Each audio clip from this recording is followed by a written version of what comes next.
જાફરાબાદ તાલુકા પંચાયતમાં operation shield અન્વયે મીટિંગનું આયોજન કરવામાં આવ્યું। સરકારશ્રીના આદેશ અનુસાર સૂચના આપવામાં આવી।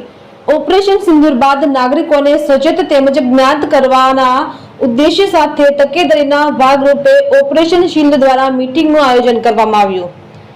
આજ રોજ તારીખ 31 મે 2025 ના રોજ રાત્રે 8 થી 8:30 વાગ્યા સુધી 30 મિનિટ સુધી જાફરાબાદ તથા ગ્રામ્ય વિસ્તારમાં લાઇટ બંધ રાખી સ્વયંભૂ અંધારપાટ જાળવવા સૂચના આપવામાં આવી।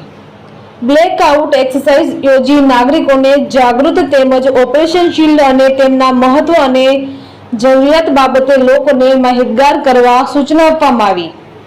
મીટિંગમાં સરકારી કચેરીના અધિકારીઓ, નગરપાલિકાના સદસ્યો, તાલુકા પંચાયતના સદસ્યો તથા રાજકીય સામાજિક આગેવાનો, બજરંગ દળ, વિશ્વ હિન્દુ પરિષદ, RSS તથા ગામજનો બહોળી સંખ્યામાં ઉપસ્થિત રહ્યા હતા।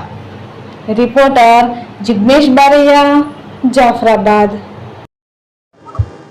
ભારત સરકારના ગૃહ મંત્રાલય દ્વારા ઓપરેશન સિંદૂર અંતર્ગત તારીખ 31 ના રોજ ઓપરેશન સિંદૂર કરવાની આવતા બ્લેકઆઉટ કરવાનું આખા જિલ્લામાં જાહેર થયેલ છે।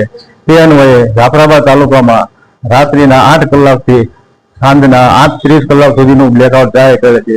જે અન્વયે દરેક તાલુકા સંકલન અધિકારીઓ તેને સૂચના આપવામાં આવે છે કે PGVCL, આરોગ્ય, પશુ વ્યવસ્થા એના માટે દરેક પોતાની ટીમ તૈયાર રાખશે અને આપાતકાલીન જે કંઈ સૂચના આવશે, આપત્તિ આવશે તો તાત્કાલિક પહોંચી વળવા માટે દરેકને સૂચના આપવામાં આવેલ છે અને દરેક ગ્રામજનોને, આગેવાનોને પણ એકત્ર કરી એને સૂચના આપવામાં આવે છે। દરેક પોતપોતાના સમાજમાં, શેરીઓમાં અને પ્રચાર કરી અને અંધારપટ જાહેર થાય 8 થી 8 કલાકમાં પાલન કરવામાં આવે તે માટે દરેકને માહિતગાર કરવામાં આવેલ છે।